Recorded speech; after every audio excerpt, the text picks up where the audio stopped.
तो अभी हम आज की अपनी शुरुआत करते हैं। हमारा आज का टॉपिक है motion of object and image with respect to mirror.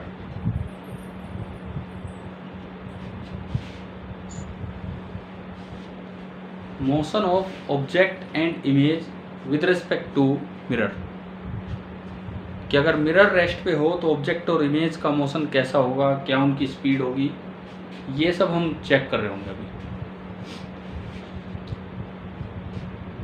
हमारा जो स्टैंडर्ड कन्वेंशंस होते हैं उसके अकॉर्डिंग आप बताओ, पोजीशन ऑफ ऑब्जेक्ट को आप क्या सिंबल देते हैं?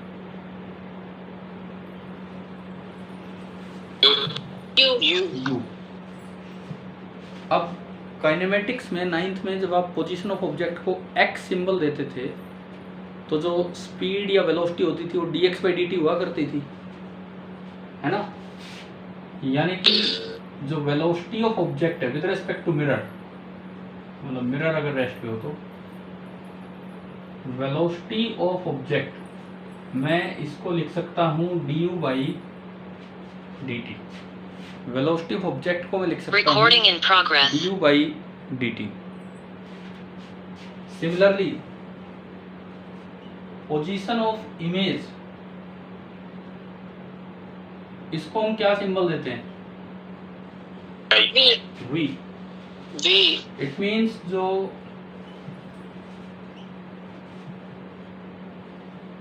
वेलोसिटी ऑफ इमेज होगी आप उसे लिख सकते हैं dv/dt। तो मुझे मोशन का मतलब है कि इनकी वेलोसिटीज में रिलेशन लेके आना है कि इनकी वेलोसिटीज में क्या रिलेशन होगा। तो सबसे पहले मैंने रिलेशन बिटवीन पोजीशंस लिखा।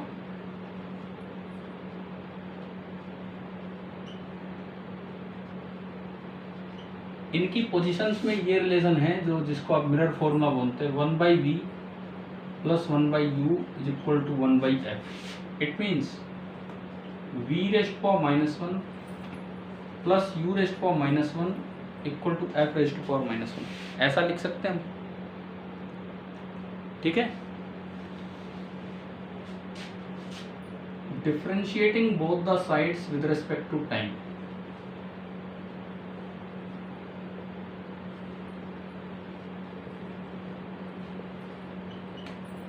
टाइम के रिस्पेक्ट में हम डिफरेंशिएट कर रहे हैं, तो ये बनेगा d/dt of v⁻⁻1 plus d/dt of u⁻⁻1 is equal to d/dt of f⁻⁻1। बताएं एक बार, क्या यहाँ तक समझ आया ये स्टेप? हाँ भाई, ये स्टेप क्लियर है? Yes sir. ठीक है। अब मैं एक बार लास्ट वाला रिपीट करना। ये यहाँ तक आ गया समझ? यहाँ तक? Yes sir. तो मैंने कुछ नहीं किया, मैंने दोनों साइड डिफरेंशिएशन कर दिया। इधर डिफरेंशिएशन अलग अलग किया d/dt टाइम के रिस्पेक्ट में, बस ये लिखा है, ठीक है। Okay sir. अब देखो डिफरेंशिएशन के मैं एक दो फॉर्मूले इधर लिखता हूँ जिनका हम यूज कर रहे होंगे इस सवाल में।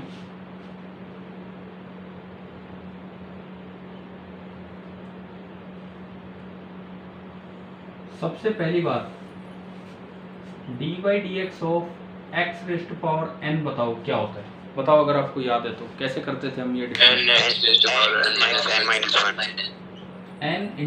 x⁻n-1।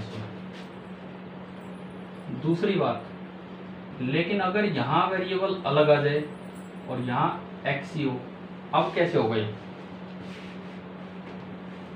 इसमें तो x था और x के रिस्पेक्ट में था, इसमें नीचे t आ गया, अब कैसे होगा?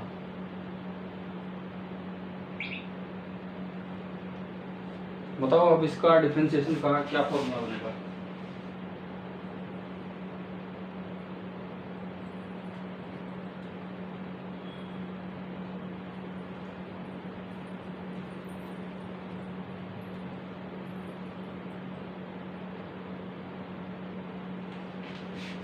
हाँ जी बोलो, किया हुआ ये डिफरेंशिएशन की नहीं, एज इट इज होगा लेकिन लास्ट में एक टर्म आ जाती है dx बाई डी टी।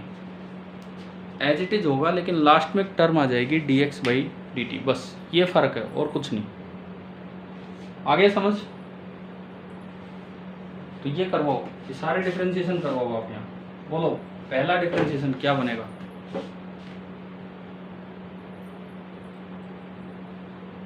बोलो पहला डिफरेंशिएशन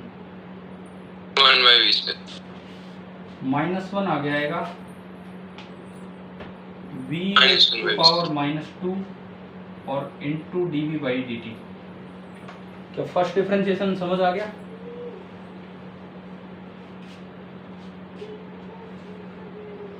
सेकंड क्या बनेगा? सेकंड ऐसे ही yes sir. -1 into u rest power -2 into D you by D t. And third -1 into f rest power -2 और into D F by D T.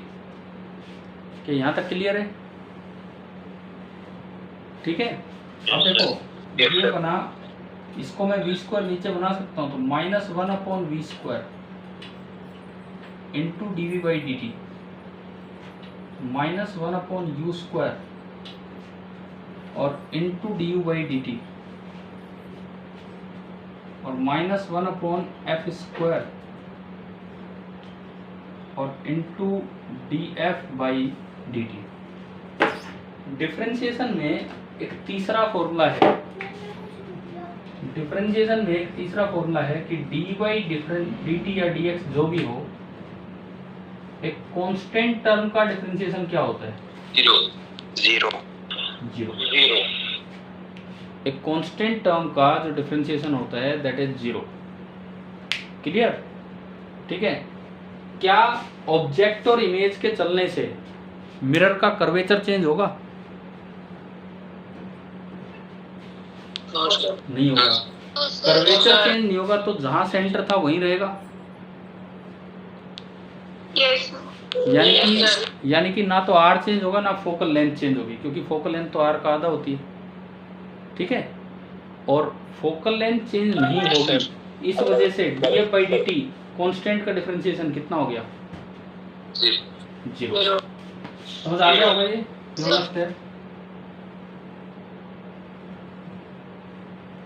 देखिए f does not change, f change होगा नहीं इनके चलने से, सो df by D T is 0। और अगर आप df बाई डी टी को 0 कर देते हैं तो ये आपकी इक्वेशन बनी -1/v² और into D we by D T that is equal to 1/u² और into D you by D T. और यहाँ से मेरा d we by D t कितना आ गया? D we by D t आ गया -v/u का होल स्क्वायर और into D you by D t. अब ये d we by D t क्या चीज़ है? ऊपर लिखा हुआ है d we by D T velocity of image, और D you by D T है वेलोसिटी ऑफ ऑब्जेक्ट। तो अगर देखा जाए दोनों वेलोसिटीज में एक रिलेशन आ गया मेरे पास। ठीक है। और माइनस साइन क्या इंडिकेट करता है? डायरेक्शन, कि हमेशा मिरर के रेस्पेक्ट में ऑब्जेक्ट और इमेज दोनों अपोजिट डायरेक्शन में चलेंगे रिफ्लेक्शन के केस में। ये हमें यहाँ से समझ आता है। ठीक है। अच्छा ये बताओ 3 का स्क्वायर और -3 का स्क्वायर दोनों सेम होते हैं? Yes sir.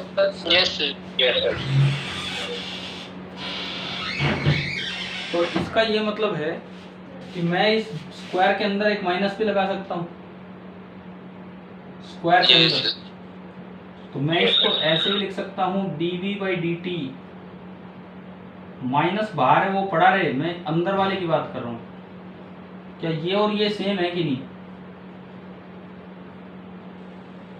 बताओ। यस है ना? Yes sir. और माइनस वी बाई यू होता था मैग्निफिकेशन। तो मैं इसको एम भी लिख सकता हूँ। तो मेरे पास एक फॉर्मूला ये बना D we by D T that is equal to minus of magnification का स्क्वायर और into D you by D T.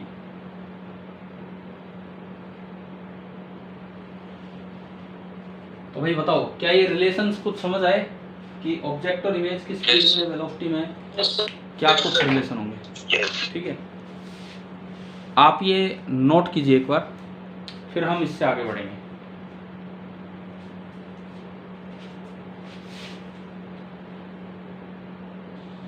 Sir ये माइनस एम का क्या मतलब दोबारा बताना?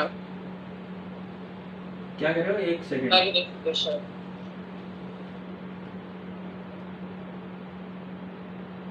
एक मिनट, अभी बताता हूँ, एक सेकेंड।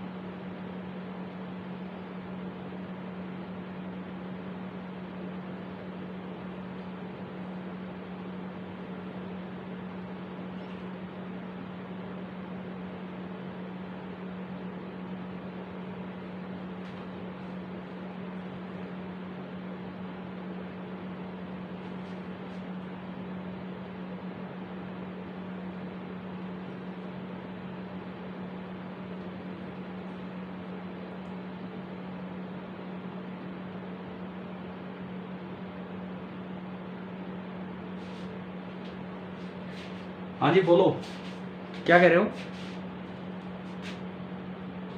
सर एम का क्या मतलब है, एक बार रिपीट एम करना। मैग्निफिकेशन। क्या हमने पीछे नहीं पढ़ा कि एम का फॉर्मूला होता है minus V by you?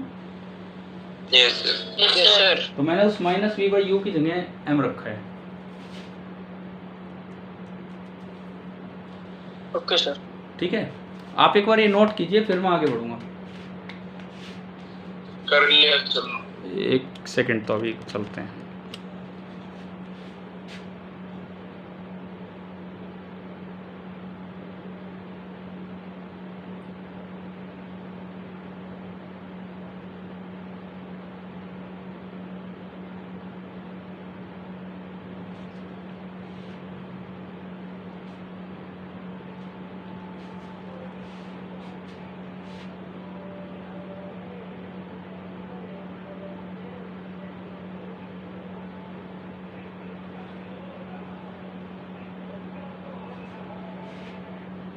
Hello, नमस्कार।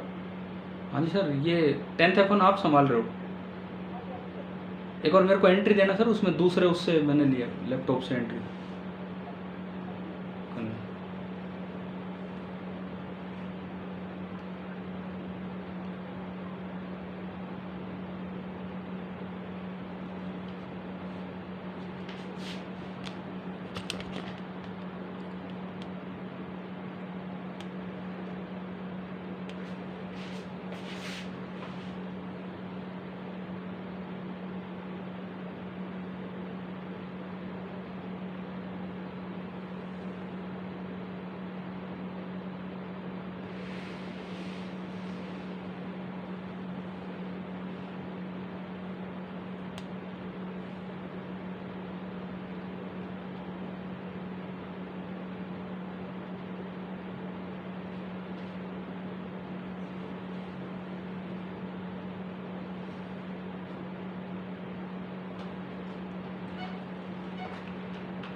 चलिए इससे आगे बढ़ते हैं। नोट हो गया है आपका। अब देखो, ये जो रिजल्ट आए हैं, इनसे क्या कंक्लूजन्स निकल के आते हैं, उनकी तरफ हम बढ़े। ये फॉर्मूला तो आपकी समझ आ ही गया है ना?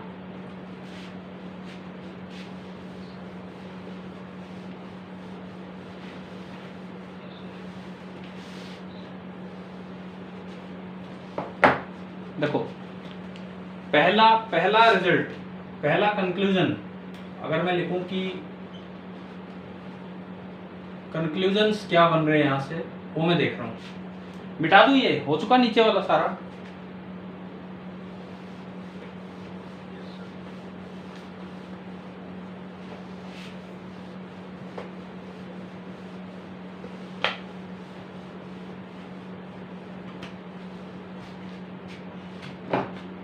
देखिए फर्स्ट कंक्लूजन क्या बनता है वहां से कि रिलेटिव टू मिरर, मिरर के रेस्पेक्ट में, मतलब अगर मिरर रेस्ट पे हो,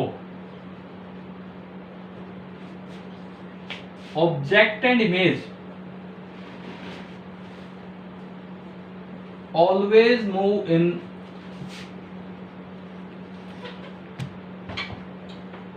अपोजिट डायरेक्शंस।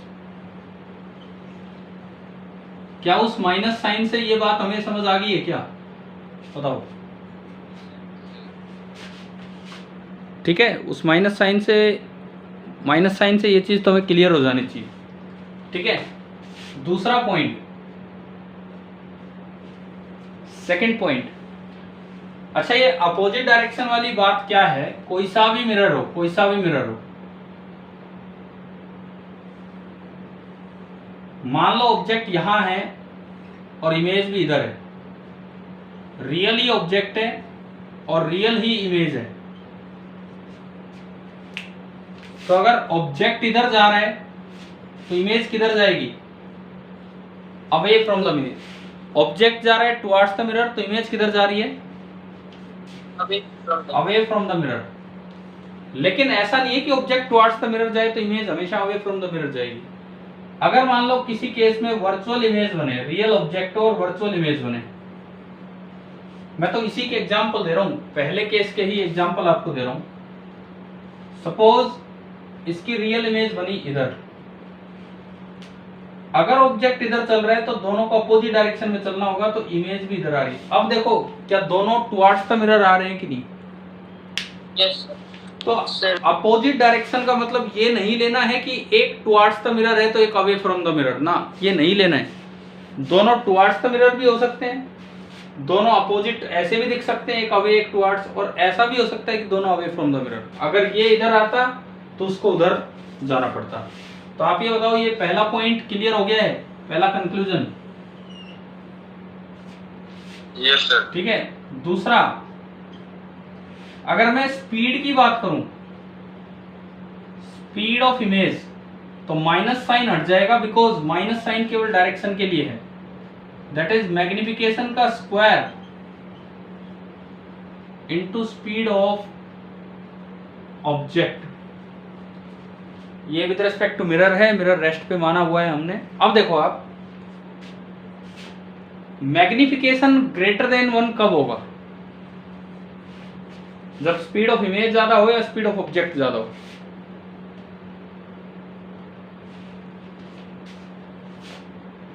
बताओ। अगर स्पीड ऑफ इमेज ज्यादा है, स्पीड ऑफ ऑब्जेक्ट कम है, तो क्या मैग्निफिकेशन का स्क्वायर 1 से बड़ा हो गया कि नहीं?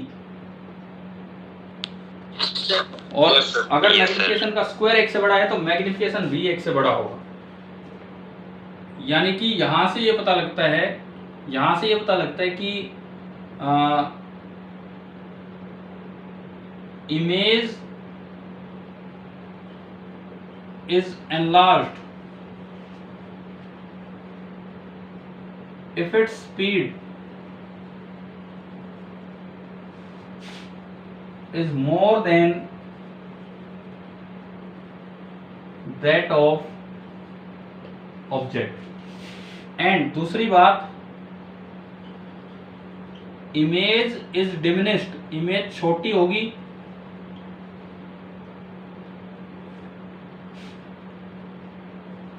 Image is diminished if its speed is less than that of object। इस रिलेशन से हमें ये दोनों बातें समझ आ रही हैं, तो आप ये नोट कीजिए, ये दोनों पार्ट आप नोट कीजिए।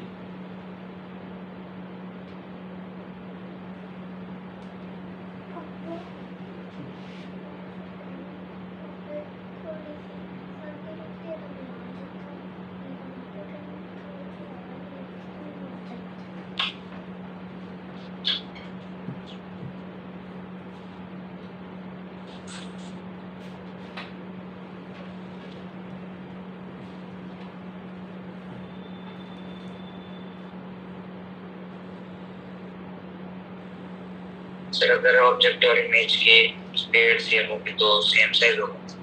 हाँ बिल्कुल, जहाँ पे ऑब्जेक्ट और इमेज की स्पीड सेम होगी वहाँ पे ये बिल्कुल सेम साइज होगा। एक्चुअली इमेज की स्पीड आप नहीं दे सकते हैं, आप केवल ऑब्जेक्ट की स्पीड दे सकते हैं। इमेज की स्पीड अपने आप आएगी। जिस वक्त ऑब्जेक्ट और इमेज सेम साइज के बनेंगे उसी वक्त ऐसा होगा, केवल उसी वक्त ऐसा होगा कि इमेज की स्पीड उतनी ही होगी जितनी की ऑब्जेक्ट की। समझ गए हो क्या आप ये बात? ठीक है।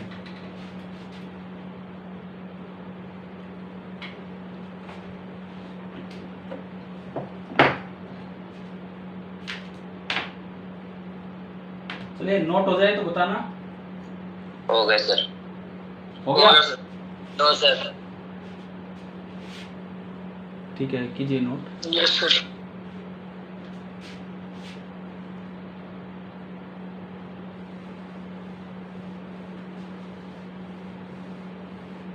पहले मैं ऊपर वाला मिटा रहा हूँ पहले।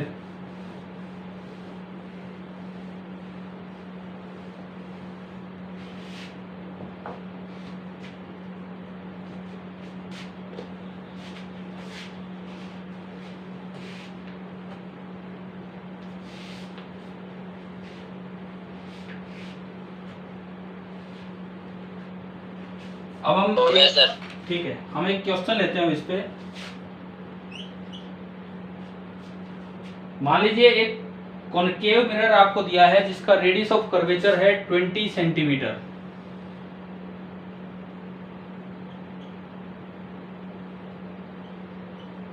इसका जो रेडियस हमें दिया है दैट इज 20 सेंटीमीटर। इस तरह का अरेंजमेंट है और ऑब्जेक्ट रखा है 15 सेंटीमीटर दूर।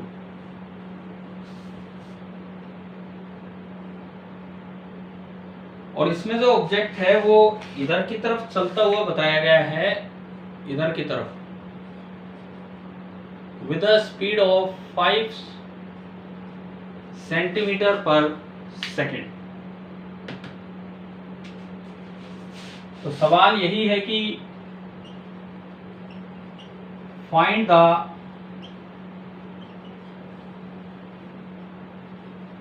Velocity of image. इमेज की वेलोसिटी आपको बतानी है। कीजिए एक बार इसको।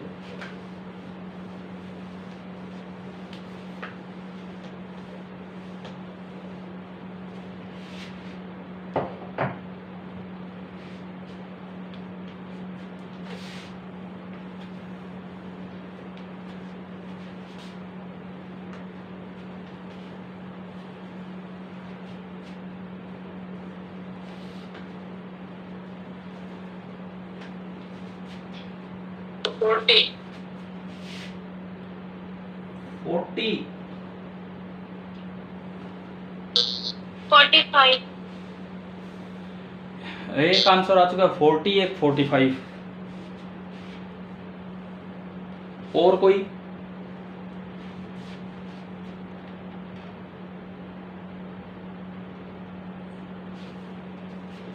कीजिए, दोबारा ट्राई कीजिए।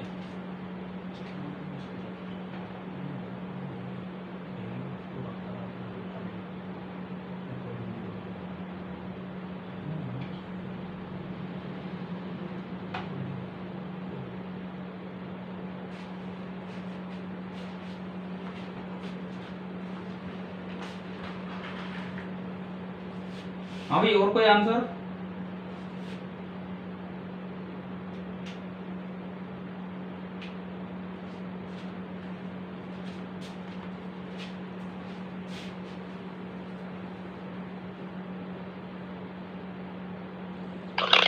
फाइव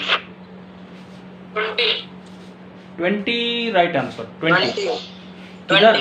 किधर? 20 अरे तो किधर? वेलोसिटी का मतलब 20 डायरेक्शन भी बतानी। किधर? towards the mirror, away from the mirror. अब एक बच्चे ने कह दिया टुवर्ड्स द मिरर, एक कह रहा अवे फ्रॉम द मिरर, फिर वो ये दो बातें।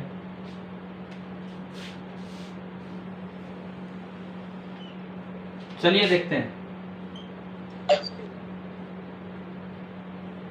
देखो इसके सॉल्यूशन में जो हमारा पहला स्टेप होना चाहिए,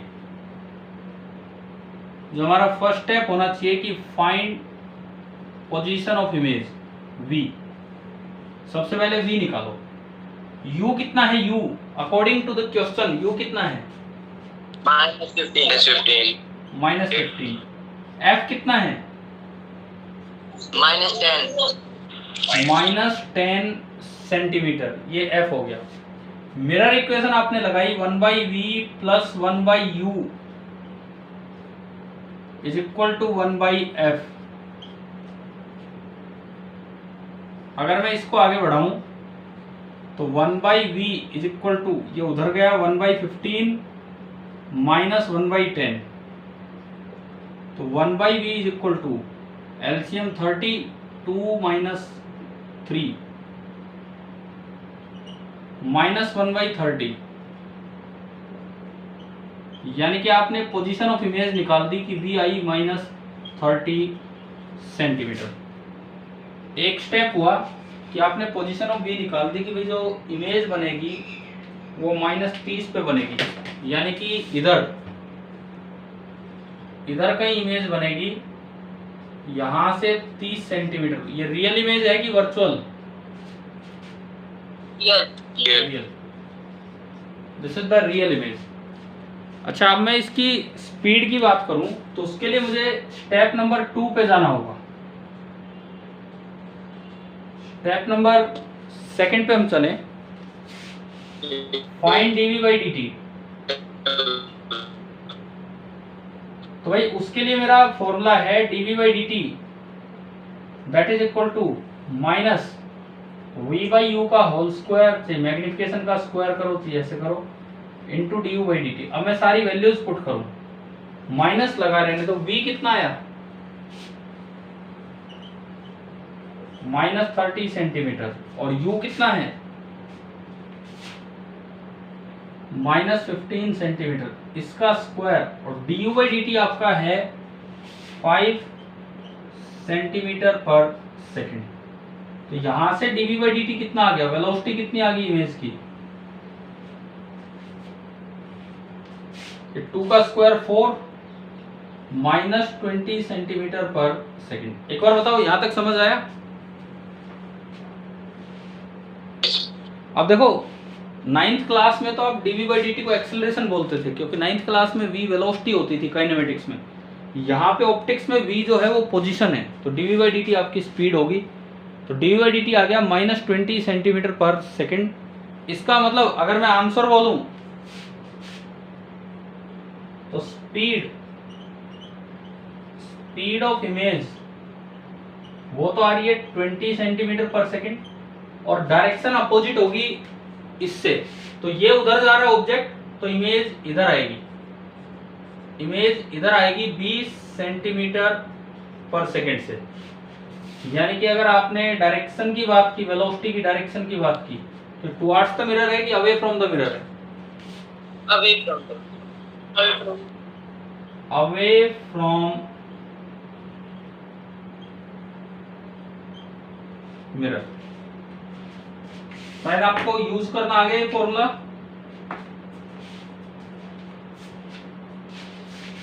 ठीक है, इसे नोट कीजिए अब इस पूरे को।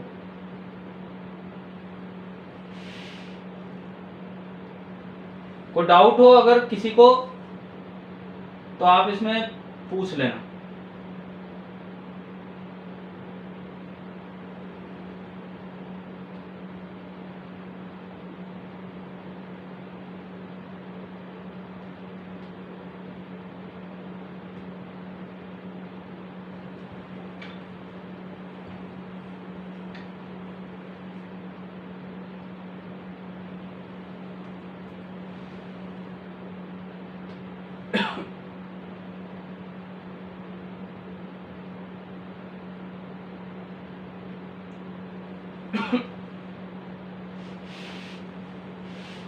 हो गया सर। ठीक है, अभी बढ़ते हैं, कीजिए नोट।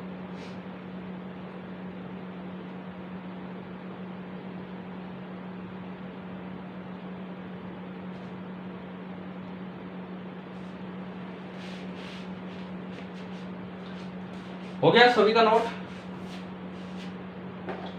हाँ सर।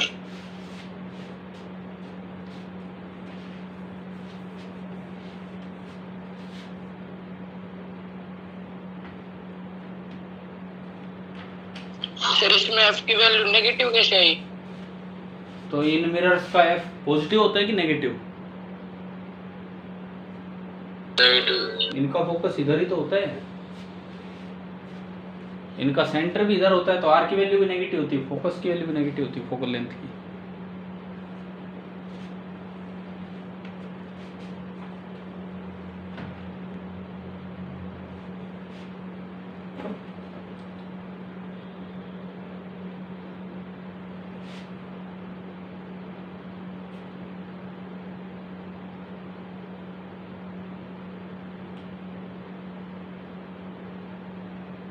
हो गया?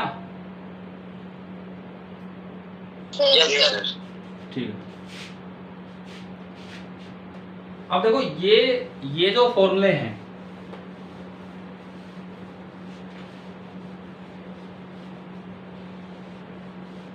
मैंने ऊपर क्वेश्चन नहीं मिटाया क्योंकि मैं एक और चीज आपको करके दिखाऊंगा और एक अलग से सवाल बना के। ये जो फॉर्मूले होते हैं, ये dv/dt टाइप, इसकी एक और भी फॉर्म है जो कुछ अलग तरह के सवालों में हमें फायदा दे जाती है।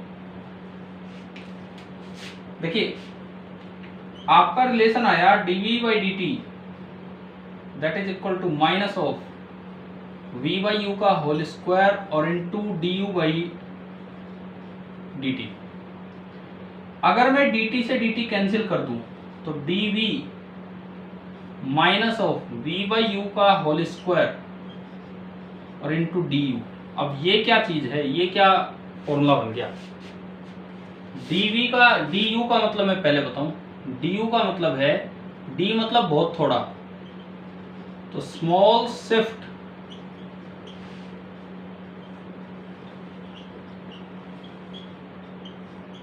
In the position of object, and dv का मतलब है कि अगर उसको शिफ्ट करने से इमेज में कितना शिफ्ट आएगा, वो स्मॉल शिफ्ट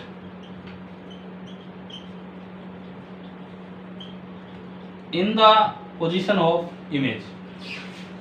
कई बार क्या होता है, ये सवालों में सेंटीमीटर वेंटीमीटर में ले रखे और वो मिलीमीटर में शिफ्टिंग आ जाती है बहुत कम, तो आप यूवी से निकालोगे तो यार वो कैलकुलेशन बड़ी मुश्किल हो जाएंगी। तो ऐसे में स्मॉल शिफ्टिंग निकालने का ये तरीका होता है हमारे पास।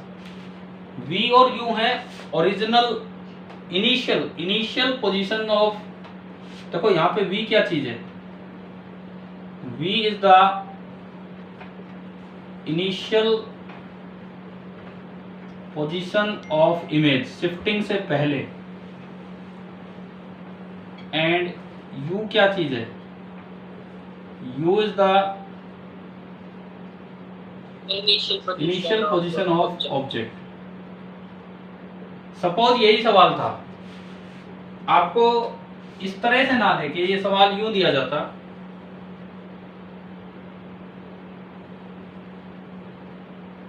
ये कुछ भी नहीं बता रखा, मैं कुछ भी नहीं बता रखा, बस ये था कि ये ऑब्जेक्ट रखा है 15 सेंटीमीटर दूर। अब आपको बताना है कि if the object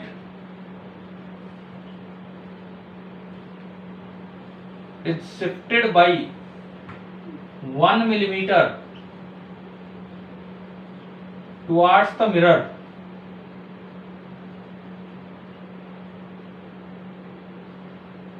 what is the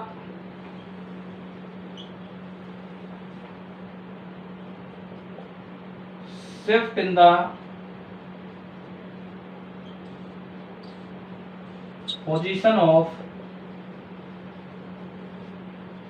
image?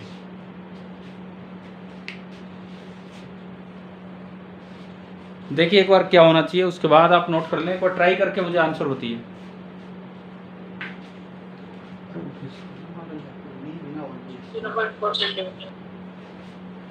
कितना होगा?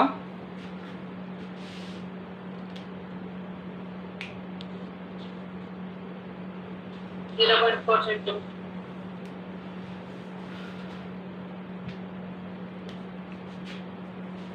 देखो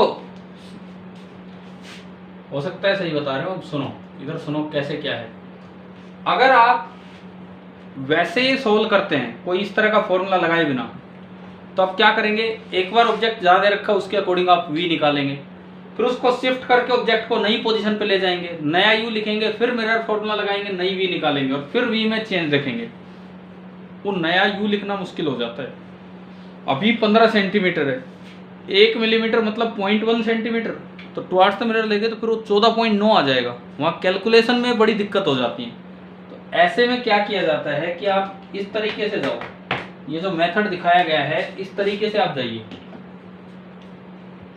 इनिशियल u कितना, इनिशियल u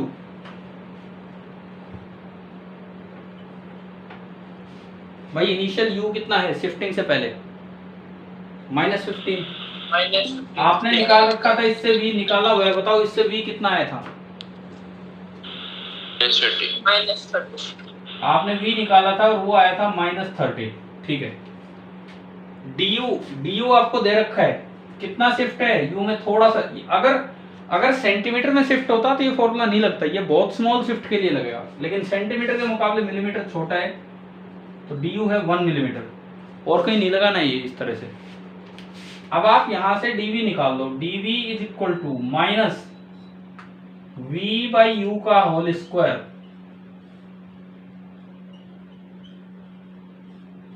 और इंटू du, 2 का स्क्वायर 4, तो dv आ गया -4 mm, यानी कि जो आपका शिफ्ट आया, शिफ्ट वो तो 4 mm है इमेज में, और माइनस का मतलब है जिधर ऑब्जेक्ट लेके गए उससे अपोजिट, ऑब्जेक्ट किधर शिफ्ट किया है,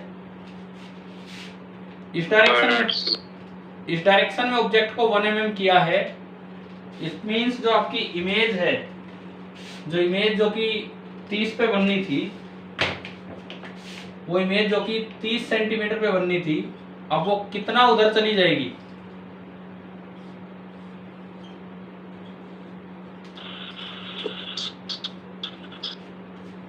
4 मिलीमीटर उधर की तरफ चली जाएगी। तो बताओ स्मॉल शिफ्टिंग के लिए ये फॉर्मूला वैलिड है कि नहीं,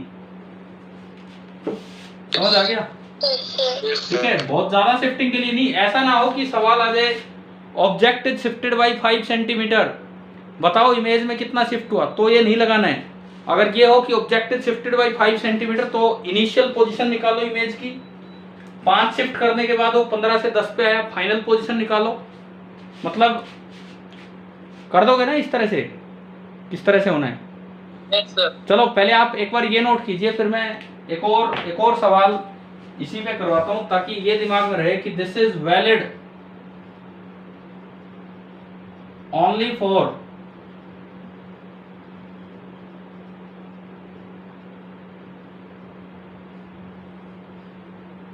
स्मॉल शिफ्टिंग। ये फॉर्मूला केवल और केवल स्मॉल शिफ्टिंग के लिए ही वैलिड है।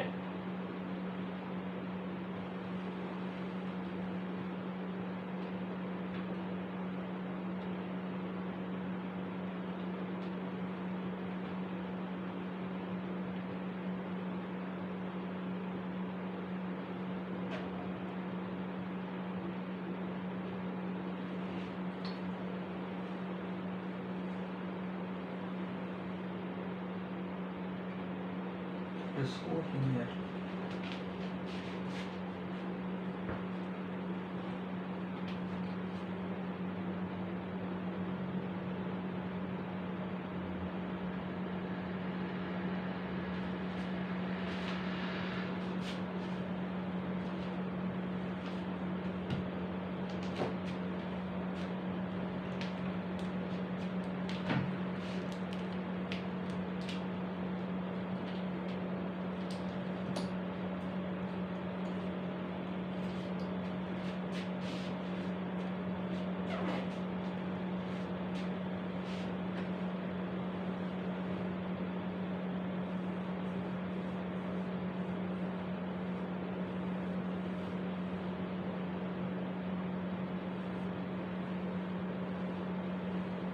हो गया नोट? Yes sir. अच्छा, मैं अब अगला सवाल लिखता हूँ, आप ढंग से नोट करेंगे, मैं इसमें चेंजेस करता हूँ। ये डायग्राम बना लिया ना आपने पिछले सवाल का? हाँ भाई, पिछले सवाल का ये डायग्राम बना लिया है ना आप लोगों ने? ये वाला, ठीक है? ठीक है, तो मैं अब इसमें नेक्स्ट पे चलता हूँ।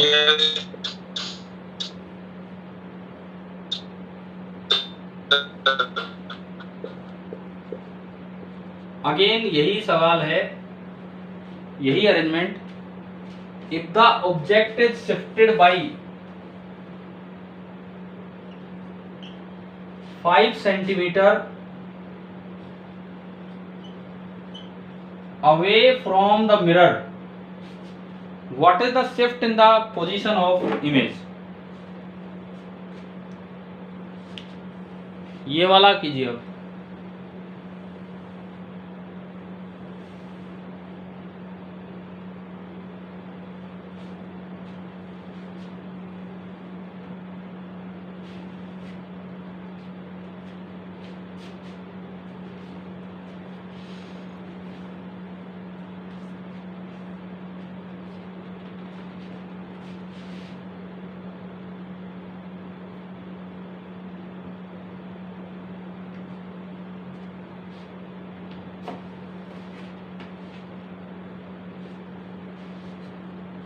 Away या towards? ये लिखा मैंने, अवे फ्रॉम द मिरर।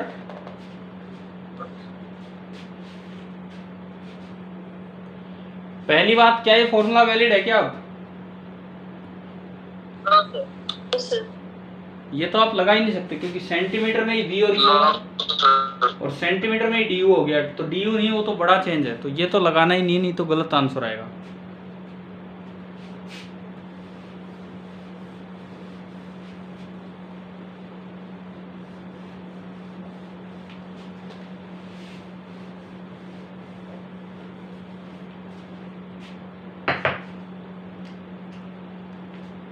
ऐसे में आपको क्या करना चाहिए, 2 बार की सिचुएशन बनानी चाहिए।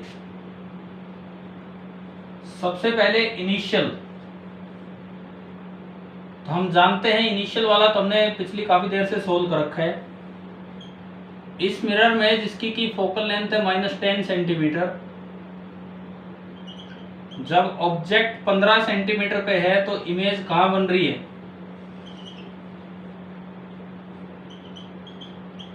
ना भाई? ये तो इतनी देर से हम यूज कर ही रहे हैं। ये तो इनिशियल सिचुएशन आई। अब मैं गया फाइनल सिचुएशन की तरफ।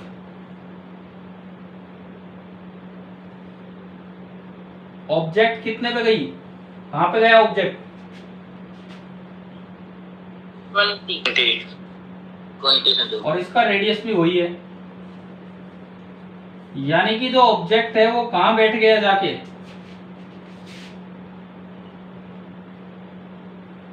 सेंटर पे। सेंटर ऑफ कर्वेचर पे जब ऑब्जेक्ट होगा तो वही इमेज बनेगी, क्योंकि कोई भी रेज आएगी तो नॉर्मली इंसिडेंट होगी, अपने आप को रिट्रेस करेगी। कोई भी रेज आएगी वो अपने आप को रिट्रेस करेगी, तो यहीं पे ऑब्जेक्ट बनेगा और यहीं पे इमेज बनेगी। और नहीं तो आप भाई मिरर इक्वेशन लगा के कर लेना, मैं तो आपको डायरेक्ट बता रहा हूँ कि कैसे होगा। ठीक है, तो अब आप शिफ्ट इन, सर ऑब्जेक्ट के नीचे इन्वर्टेड में इमेज, इन्वर्टेड इरेक्ट की बात तब आएगी जब कोई बड़ा ऑब्जेक्ट दिया हो। इस सवाल में ऐसी कोई बात ही नहीं है, समझ गए हो? पॉइंट ऑब्जेक्ट है तो वही इमेज बन जाएगी। ठीक है, यस। तो shift in position of image,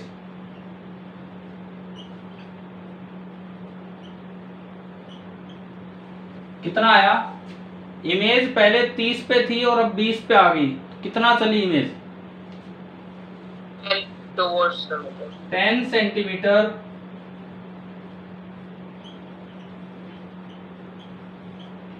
तो अब एक चीज देखो आप, ऑब्जेक्ट कितना चला है? 5 सेंटीमीटर। तो क्या इमेज इस बार 4 टाइम्स चली है, जैसे पिछली बार था 1 mm का 4 mm? क्या इस बार है? हाँ, तो अगर वो फॉर्मूला लगा देते तो 5 × 4 20 आ जाता, जबकि ये जो चला है ये 10 सेंटीमीटर चला है। तो अगर बड़े चेंजेस आए तो आपको इस तरह से एक्चुअल सिचुएशन बना के देख लेना चाहिए। ठीक है, कीजिए नोट।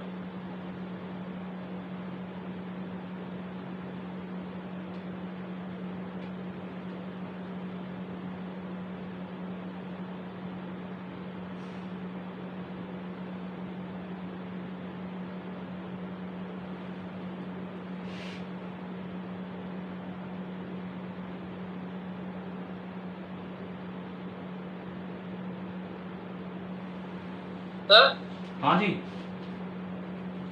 जितना ज्यादा शिफ्ट करेंगे उतना कम परसेंट इमेज शिफ्ट होगी।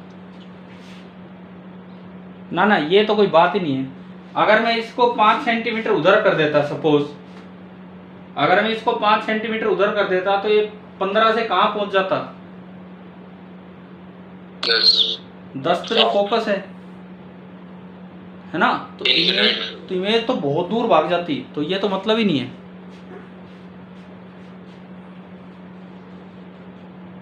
समझ गए हो क्या जिन्होंने सवाल पूछा था वो? Yes sir. ठीक है।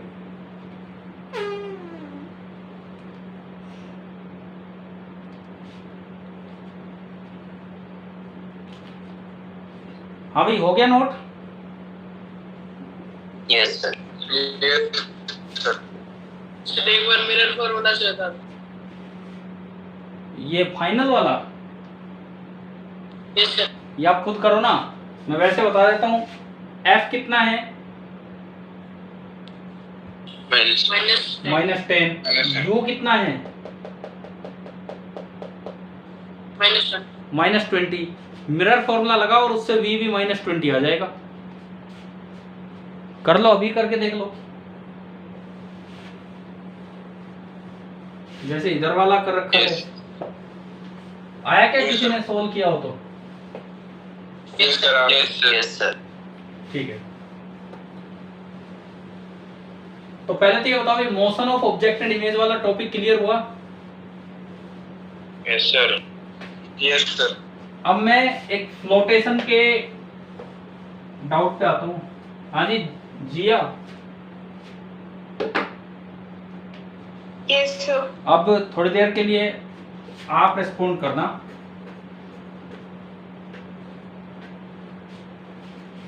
इनका क्वेश्चन था जो मैंने आपके ग्रुप पे भी डाल दिया था कि एक फ्लूइड का फोर्स कितना होता है किसी वॉल के ऊपर। फ्लोटेशन के इस कॉन्सेप्ट पे मैं आ रहा हूं।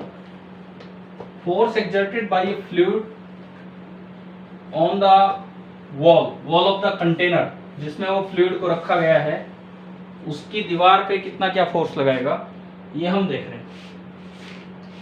तो देखो, इनका जो क्वेश्चन था मैं उसको थोड़ा 2D 3D की तरफ लेके चलूं। 3 मीटर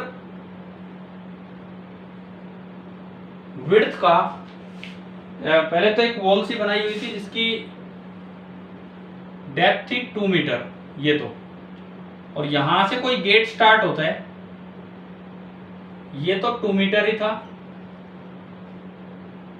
और मैं एक बार ये आपको बता दूं कि ये अब ऑप्टिक्स नहीं, जस्ट 5 मिनट के लिए हम एक और कॉन्सेप्ट पे चल रहे हैं, क्योंकि आपके अगले पेपर में ये भी आ रहे हैं, फ्लोटेशन। 3 मीटर 2 मीटर, और नीचे एक सेमी सर्कुलर नहीं, क्वार्टर सर्कुलर सा पार्ट था उस गेट का, इस तरह का एक छोटा सा पार्ट था कि 2 मीटर इधर और 2 मीटर नीचे, ये क्वार्टर सर्कल सा बना हुआ है। सिमिलरली इसमें भी 2 मीटर इधर और 2 मीटर नीचे। क्वेश्चन के डायग्राम में एक सिंगल लाइन दिखाइए, मैं उसे पूरा गेट सा बना के दिखा रहा हूं कि क्या है। ये 3 मीटर है, ये 2 मीटर है, और ये भी 2 मीटर है। This is also 2 metre and 2 metre.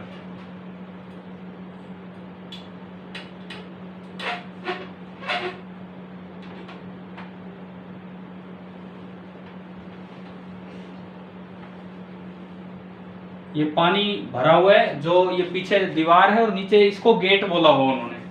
इसको गेट बोला हुआ है, और गेट पे आपको फोर्स बताना है। यहाँ पे पानी पानी है इस तरह से। हाँ भाई पहले बताओ, ये क्वेश्चन समझ आया क्या है diagram? Yes, sir. And this Yes, is the circular type gate, और इस पे आपको बताना है कि फोर्स कितना लगाया होगा इस लिक्विड ने। लिक्विड वाटर है, वाटर मतलब उसकी डेंसिटी होती है 10⁻³ किलोग्राम पर मीटर क्यूब। तो देखो मैं गेट पे ही नहीं, मैं वॉल पे भी फोर्स बता देता हूँ, सारे बता देता हूँ आपको कैसे क्या निकालना होता है। सबसे पहले मैं इस पार्ट पे फोर्स बताता हूँ जो गेट का पार्ट नहीं है, ABCD। गेट वो है जो नीचे से ओपन हो सकता है। सबसे पहले मैं ABCD पे फोर्स बताता हूँ। फोर्स ऑन वॉल ABCD, उसके बाद गेट पे चलेंगे। वॉल ABCD जो है वो बिल्कुल वर्टिकल है। वॉल ABCD वर्टिकल है कि नहीं बताओ, दिख रहा होगा आपको, Yes, sir. है ना? तो पानी का इस तरह से कोई वजन इस पे नहीं आया होगा, यानी कि पानी को वेट को इसने बिल्कुल सहारा नहीं दिया होगा। ABCD वॉल पे कैसे फोर्स निकलेगा देखिए, उसका क्या तरीका होता है और कैसे वो सिंप्लीफाई होता है। A, B, C and D, ये एक स्ट्रेट वॉल है। ऊपर कुछ ना दिया जाए तो आप प्रेशर को 0 मान सकते हैं। ऊपर कुछ नहीं दिया, वैसे तो एटमॉस्फेरिक प्रेशर होता है, वैसे तो हम बोलते हैं कि यहाँ एटमॉस्फेरिक प्रेशर होता है, लेकिन फिलहाल मेंशन नहीं कर रखा है तो टेंड्स टू 0 बोल दीजिए, कुछ नहीं बोला है, ठीक है। अब मैं अगर यहां से किसी एक्स साइड नीचे आऊं, किसी भी एक्स साइड नीचे, तो इस लाइन पे जो प्रेशर होगा, आपको पता होगा कि प्रेशर होता है ऊपर का प्रेशर प्लस रो GH, पढ़ा है ना ये फॉर्मूला 9th क्लास में। Yes, sir. तो ऊपर तो 0 है, तो यहाँ हो गया रो इंटू जी इंटू एक्स, ये आपका प्रेशर हुआ। इसकी वजह से मैं यहाँ एक छोटी सी स्ट्रिप मानता हूँ, छोटी सी स्ट्रिप, क्योंकि बहुत लंबी मानोगे तो प्रेशर चेंज हो रहा है। एक स्ट्रिप मानी जिसकी की विड्थ है dx। पहले तो आप इस वर्टिकल वॉल पे फोर्स निकालना सीखे, फिर गेट पे चलेंगे। एक स्ट्रिप मानी जिसकी विड्थ है dx, और ना सॉरी ये वाली विड्थ, और ये लेंथ कितनी है, ये लेंथ 3 मीटर। ये जो इसकी लेंथ है this is 3 metre. Due to pressure of the water, दीवार पे पानी अपने प्रेशर की तरफ, बाहर की प्रेशर की वजह से बाहर की तरफ फोर्स लगाएगी, तो इस पार्ट पे यूं बाहर की तरफ फोर्स आएगा, इस पे भी यूं पीछे की तरफ, इस पे भी यूं बाहर की तरफ, इस तरह से। और इस छोटी सी दीवार पे जो फोर्स होगा dF, this will B pressure into इसका स्मॉल एरिया ds। ये पता है ना, प्रेशर होता है फोर्स अपॉन एरिया, तो dF will be equal to pressure into area. So dF that will be equal to, यहाँ का प्रेशर है रो जी dx, रो जी x। और बताओ इस रेक्टेंगल का एरिया कितना होगा, इस रेक्टेंगुलर स्ट्रिप का एरिया कितना होगा, 3 इंटू dx, 3 इंटू dx। रो है 1000, तो dF आ गया 3000 इंटू एक्स dx। हाँ भाई क्लियर हुआ dF कैसे निकाला? Yes, sir. तो F आएगा इसका इंटीग्रेशन, तो इंटीग्रेशन में से कांस्टेंट चीज बाहर आ जाती है और अंदर बचा x की पावर 1 dx। x की लिमिट देखो, AB से x शुरू हो रहा है, तो बिल्कुल ऊपर तो x की इनिशियल वैल्यू 0, और जब ये यहाँ आएगा D पे तो x की फाइनल वैल्यू कितनी होगी बताओ, बोलो D पे आते आते x कितना हो जाएगा, इनिशियल डायग्राम को देख के बताओ। D पे आते आते x 2 मीटर दिख रहा है क्या, ये दिख रहा है ना? Yes, sir. ठीक है, तो लिमिट हुई 0 से 2। इंटीग्रेशन का फॉर्मूले जानते हो क्या आप? No, sir. पहले पावर में एक बढ़ा दीजिए, जिस तरह डिफरेंशिएशन में एक कम करना होता है, इसमें पहले पावर में एक बढ़ा दीजिए और फिर बढ़ी हुई पावर से डिवाइड कर दीजिए, और लिमिट 0 से 2। 2 को बाहर निकाल लो, ये 1500 और अंदर पहले अपर लिमिट तो 2 का स्क्वायर माइनस लोअर लिमिट 0 का स्क्वायर, 2 स्क्वायर 4, 15 गुना 4 60, कुछ और रह गया क्या? सही है, ठीक है, समझ आ रहा है नहीं कैसे क्या किया है? Yes, sir. 6000 न्यूटन और you can say 6 kilo Newton. तो आप बताओ एबीसीडी दीवार पे फोर्स निकालना आ गया?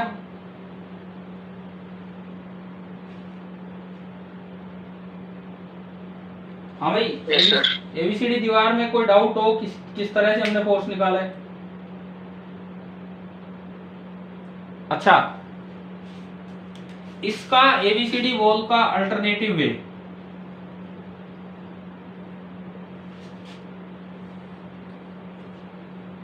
जो आपका प्रेशर है वो डायरेक्टली प्रोपोर्शनल है एक्स के। यहां से देखो,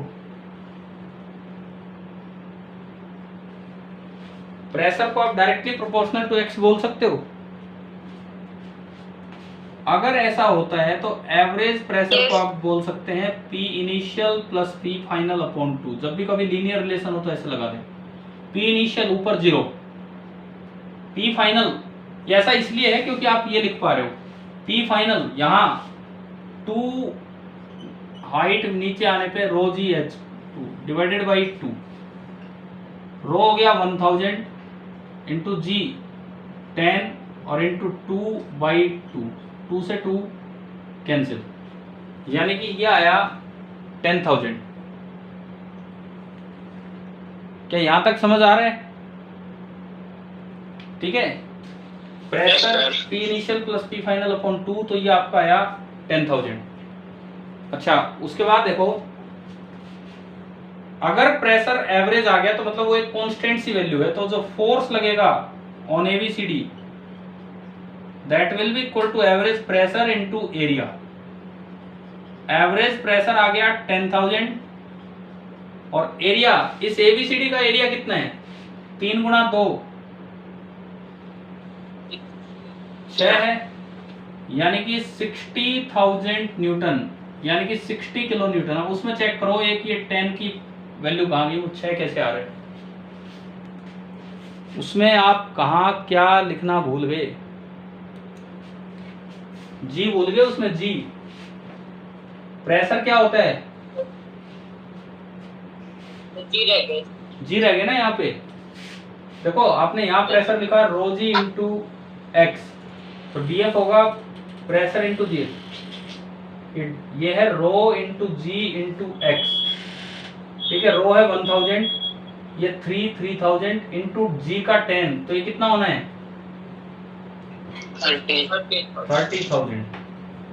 30,000 x dx। Again this is 30,000, 3 into 10 to power 3, 1 2 3 4, 10 to power 4, ये डिवाइड बाई 2 करोगे तो 1.5 into 10 to power 4,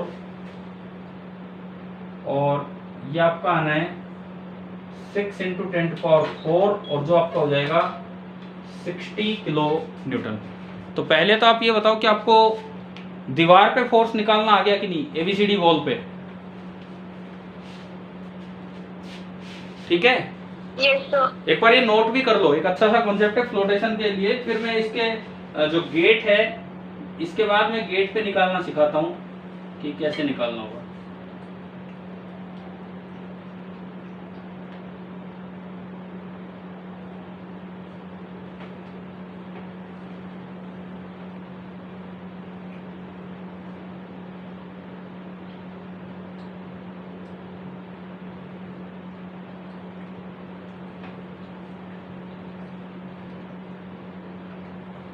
सो जा भाई, सो जा, क्यों तू टाइम वेस्ट करे, सो जा जा।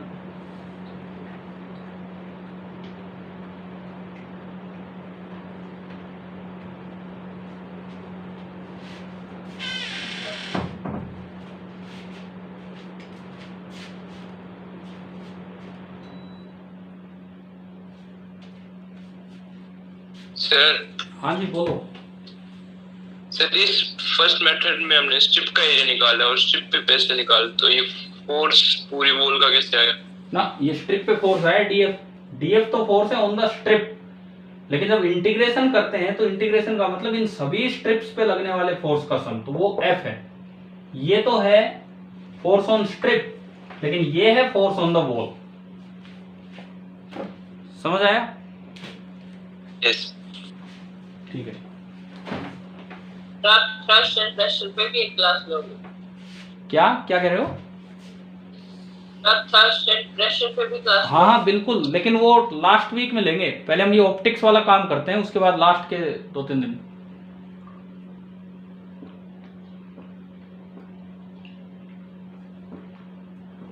टेस्ट कितनी तारीख को है? 21। Recording stopped. और अभी आज कितनी डेट हुई है? और तो है अभी काफी टाइम है, लास्ट वीक में हम लेते हैं उस पे। तब तक जिसके जो डाउट है, जैसे ये डाउट भेजा था जिया ने, तो मैं यहाँ क्लास में डिस्कस कर रहा हूँ। देखो इस चीज को भी हम रट लेते हैं, इनिशियल प्लस फाइनल अपॉन 2, लेकिन ये तब लगता है जब pressure directly proportional to x हो इस पूरी एरिया पे। चलो force on the wall ABCD आ गया समझ? यस। क्या नोट हो गया क्या सभी का? यस। अच्छा यस सर। जिया आप बताएं कि आपको ये क्लियर हुआ, ये फर्स्ट पार्ट इस डायग्राम का जो भी था? Yes sir. आपका क्वेश्चन अब स्टार्ट होगा। आपने तो गेट पे फोर्स पूछा है। गेट ये है, ये नीचे ये गेट है जिसको ओपन किया जाए, देखो ऐसा कुछ होगा। अब इस गेट पे फोर्स निकालेंगे। चलें तो अब सेकंड पार्ट स्टार्ट करते हैं। तो प्रेशर तो डायरेक्टली प्रोपोर्शनल होगा ही डेप्थ एक्स से ना, अभी दिखाता हूं मैं आपको इसमें उस सरफेस पे कैसे होगा वो देखना है ना हमें। देखो ए बी सी डी, इसको ई बोल दिया, इसको एफ छोड़ो जी बोल देता हूं। एफ तो हम फोर्स के लिए लेंगे ना। Force on gate D C E G. अब हम D C E G part पे फोर्स निकालेंगे।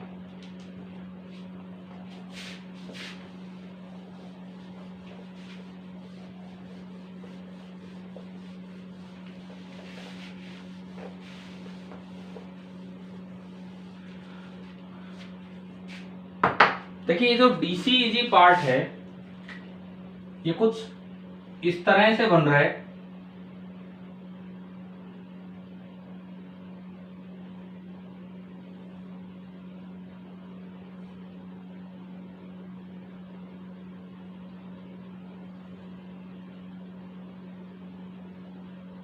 ये इस तरह का पार्ट बना है। तो इस पूरे में जो लिक्विड भरा होगा उसके वेट को भी ये सहन कर रहा होगा। ये सेमी सर्कुलर नहीं, क्वार्टर सर्कल टाइप है। तो नीचे आते आते ये जो लाइन है GE, line GE lies on a horizontal plane. बताओ ये बात समझ आ रही है आपको? ये जो जीई है ये आते आते बिल्कुल हॉरिजॉन्टल प्लेन पे आ गई है, क्योंकि ये एंगल पूरा 90 डिग्री है यहाँ पे। एक बार बताओ ये पॉइंट क्लियर है क्या, किस तरह से ये लिक्विड है इसके ऊपर? ठीक है सर। ठीक है। और ये लिक्विड था 2 मीटर हाइट तक और ऊपर।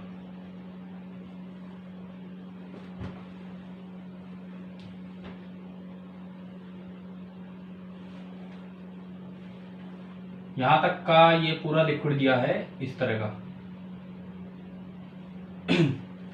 ये सब आपकी अरेंजमेंट है और ये पूरा लिक्विड ऊपर तक भरा होगा। अब अगर मैं इसके ऊपर कोई एलिमेंट बांधूं, पिछली बार की तरह कोई भी एक एलिमेंट बांधूं इसमें नीचे, यहां कहीं नीचे आके, सपोज इसको मैंने बोल दिया ओरिजिन, ये हॉरिजॉन्टल एक्सिस एक्स एक्सिस, एक और हॉरिजॉन्टल एक्सिस वाई एक्सिस,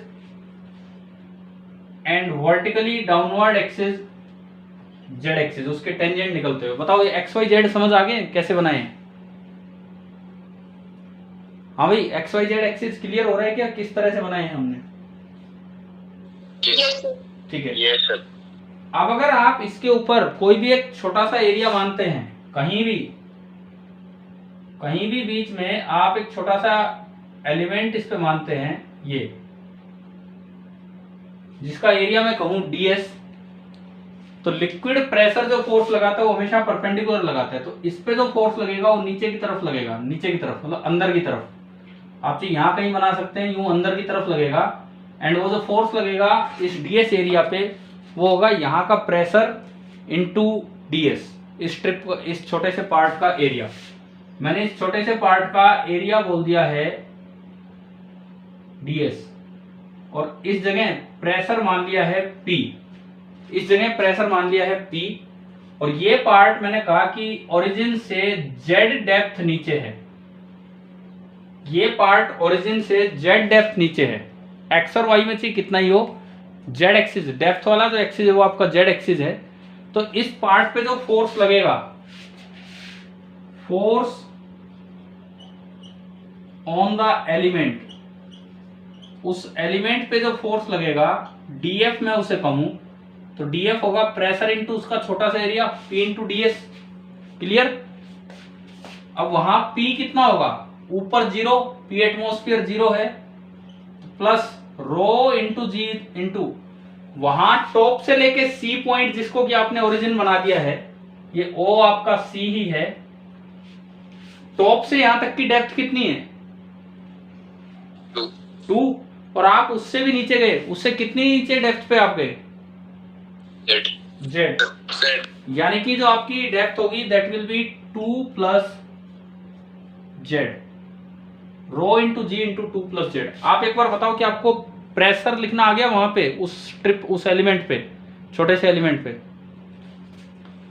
ठीक है, देखो एक्स वाई कुछ भी हो, प्रेशर तो हाइट के कारण बढ़ेगा, ना कि इधर उधर जाने के कारण। तो जो df होगा, df that will be equal to rho into g into 2 plus z और इंटू इसका ds,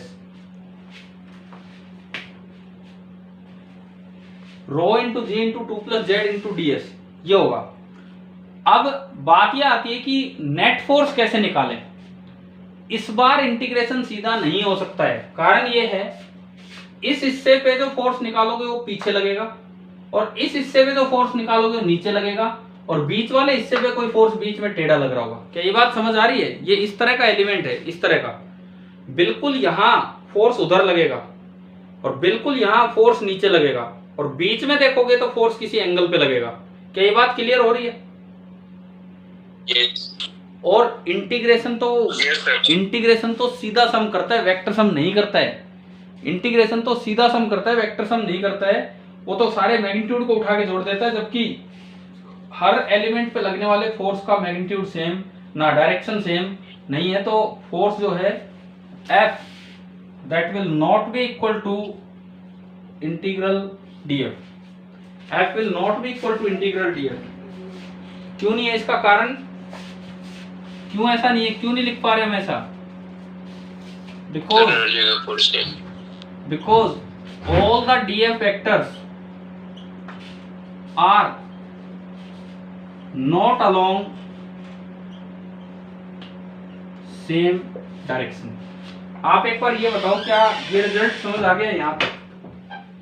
रिजल्ट नहीं, ये पॉइंट, ठीक है। तो ऐसे केस में फिर हम फोर्स कैसे निकालें?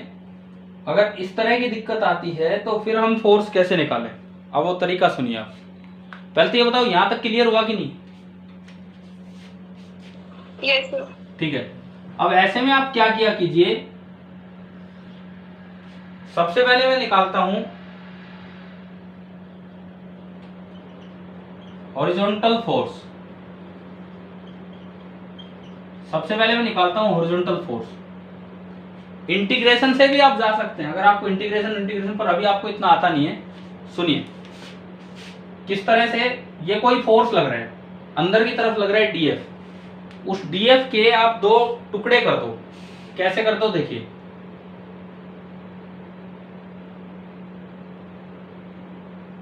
ये इस पे कोई फोर्स था df, आपने क्या किया, ये एक हॉरिजॉन्टल डायरेक्शन बनाई और एक वर्टिकल डायरेक्शन बनाई। Let this angle be theta, तो डीएफ का ये वाला कंपोनेंट तो क्या होगा,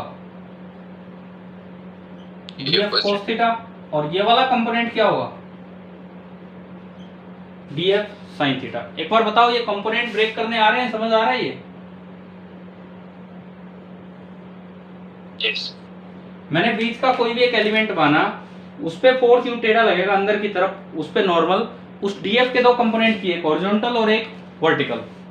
अब सारे हॉरिजॉन्टल कंपोनेंट्स तो एक ही डायरेक्शन में होंगे, हॉरिजॉन्टल डायरेक्शन में, और सारे वर्टिकल कंपोनेंट एक ही डायरेक्शन में होंगे, वर्टिकल डायरेक्शन में। तो जो एफ हॉरिजॉन्टल है आप उसको लिख सकते हैं इंटीग्रल डीएफ कोस थीटा, और जब आप वर्टिकल फोर्स निकालेंगे, वर्टिकल फोर्स, तो एफ वर्टिकल आप लिख सकते हैं इंटीग्रल डीएफ साइन थीटा। लेकिन टोटल फोर्स को आप ये नहीं लिख सकते क्योंकि सारे डीएफ सेम डायरेक्शन में नहीं है, सारे हॉरिजॉन्टल कंपोनेंट सेम डायरेक्शन में होंगे, सारे वर्टिकल कंपोनेंट सेम डायरेक्शन में होंगे। और फिर जो नेट एफ होगा, नेट एफ अगर जरूरत पड़े तो इससे निकलेगा under root F horizontal square plus F vertical square. लेकिन अब हम इनको थोड़ा ज्योमेट्री का यूज करके निकालते हैं और फोर्स बैलेंस का, ना कि इंटीग्रेशन से। देखिए हॉरिजॉन्टल फोर्स हम कैसे निकालते हैं, वहां पे बोला जाता है कि आप प्रोजेक्टेड एरिया ले लीजिए, ये जो इस तरह का एरिया है, ये जो इस तरह का एरिया है,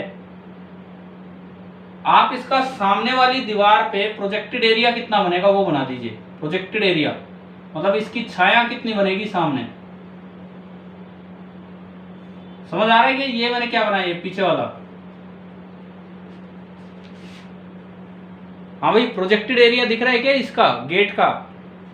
ये जो DGCE सरफेस है, ये जो यहाँ पे CD, इसको मैंने बोला है E और इसको मैंने बोला है G। CDGE सरफेस का अगर आप हॉरिजॉन्टल से कोई लाइट बीम माने तो उसकी इतनी शैडो बनेगी पीछे, पीछे वाली शैडो दिख रही है आपको, DC, मैं इसको XY बोल देता हूं, DCXY। अरे ये बताओ, अगर मैं यहां से एक बीम लूं, इस पे यूं फेंकूं, तो इसका पीछे शैडो कितनी बनेगी वो नजर आ रहा है आपको, प्रोजेक्टेड एरिया? Yes, sir. तो देखो एरिया बताओ ये कितना है, प्रोजेक्टेड एरिया है कितना है, DCXY। एरिया बताओ पीछे कितना बनेगा ये, DCXY। ये विड्थ कितनी है, ये वाली विड्थ DC कितना है, 3 मीटर। और ये DX कितना है, DX ये नीचे कितना आ रहा है, 2।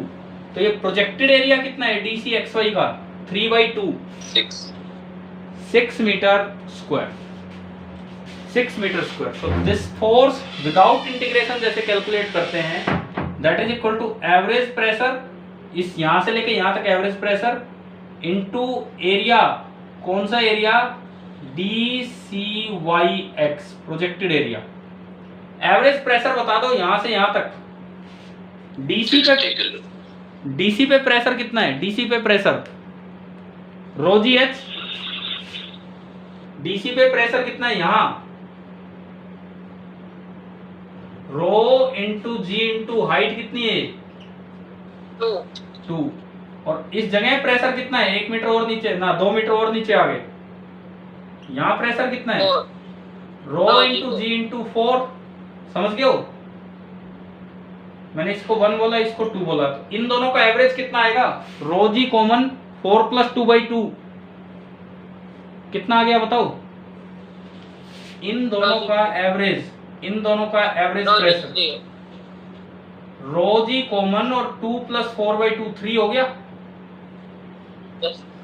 तो ये आपका बनेगा 3 रो जी, और इनटू उसका एरिया आपने अभी देखा था 6,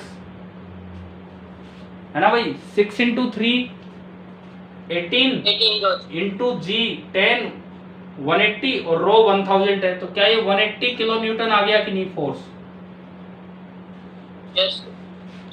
तो अभी बताओ क्या ये पहला हॉरिजॉन्टल फोर्स कैसे निकालना होता है, इंटीग्रेशन से एक्सप्रेशन बनता है, लेकिन प्रोजेक्टेड एरिया से ज्योमेट्री से निकलता है वो। समझ आया? हाँ भाई जिया आप बताओ, Yes. क्लियर हो गया ये? Yes. ठीक है। वर्टिकल फोर्स, वर्टिकल फोर्स जो लगेगा, वर्टिकल फोर्स जो लगेगा, इस प्लेट ने जितना पानी पे लगाया उतना ही पानी ने प्लेट पे लगाया। प्लेट ने जितना पानी पे लगाया उतना ही पानी ने इस गेट पे लगाया, प्लेट पे लगाया। अब प्लेट ने पानी पे वर्टिकल फोर्स कितना लगाया होगा? जितना कि पानी का वेट होगा, पानी का जो वेट होगा वो लगाया होगा। अब पानी का वेट कितना होगा? ये पूरा वेट यहां तक का दे रखा था उसमें, तो this will be equal to weight of the water. Weight होगा डेंसिटी, वेट कितना होता है? Mass into volume, mass into g, और मास होता है डेंसिटी इनटू वॉल्यूम और इनटू जी। हाँ भाई बताओ, ये समझ आ रहा है क्या? ये कैसे है? इस गेट ने पानी पे जो वर्टिकल फोर्स लगाया होगा that is equal to weight of the water. Gate ने पानी पे जो फोर्स लगाया that is weight of the water, तभी वो बैलेंस होगा। और गेट ने जितना पानी पे लगाया, पानी ने उतना ही गेट पे लगाया, तो ये vertical force on the gate आ गया। हाँ भाई यहां तक क्लियर है? ठीक है। अब इसका वॉल्यूम बताओ, इसका वॉल्यूम कितना है? ऊपर ऊपर के पार्ट का वॉल्यूम कितना है?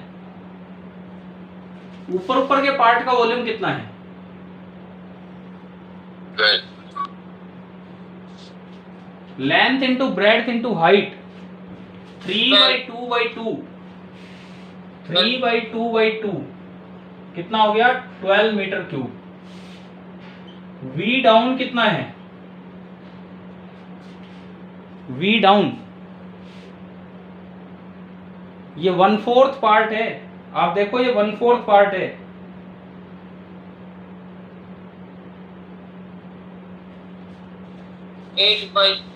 देखो भाई, ये इधर देखो आप, अगर ये पूरा सिलेंडर होता, अगर ये पूरा सिलेंडर होता तो पाई आर स्क्वायर एल होता है इसका। अगर ये पूरा सिलेंडर होता तो पाई आर स्क्वायर एल होता कि नहीं? एल का मतलब ये जो इसकी डेप्थ है, ये उसका 90 डिग्री का मतलब ये 1/4 पार्ट है। ये होगा पाई इंटू आर का स्क्वायर, 2 का स्क्वायर इंटू इसकी लेंथ मतलब इसकी डेप्थ 3 और डिवाइडेड बाई 4। हाँ भाई समझ आया ये वाला volume? Yes, sir. Pi r square by pi r square l, तो पूरे सिलेंडर का वॉल्यूम होता अगर ये गोला पूरा होता, लेकिन ये उसका 1/4 है। लेंथ ऑफ द सिलेंडर ये 3 मीटर, पाई को लगभग 3 मान लो, लगभग 3, तो ये 4 से 4 कट गया, 3 इंटू 3 कितना आ गए? 9, नियरली 9। तो टोटल वॉल्यूम कितना बना? Total volume 21 metre cube. इसमें रखो जी वैल्यू 21 इंटू जी 210, और रो तो किलो बन जाएगा, तो 210 किलो न्यूटन।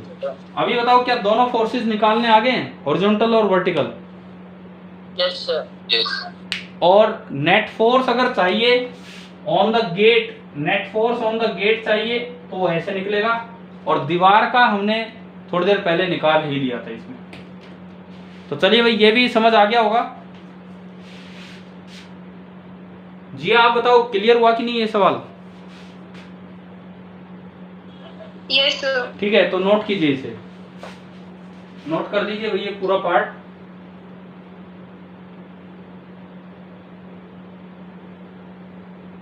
कर लिया सर। ठीक है, आप कर लिया है तो आप छोड़ सकते हैं मीटिंग।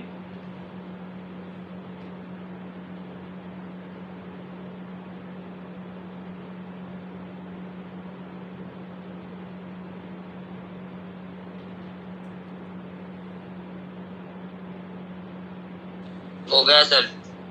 ठीक है भाई, जिनका भी हो गया वो मीटिंग छोड़ सकते हैं, बस अब और आगे नहीं, अब हम फिनिश ही कर रहे हैं मीटिंग को।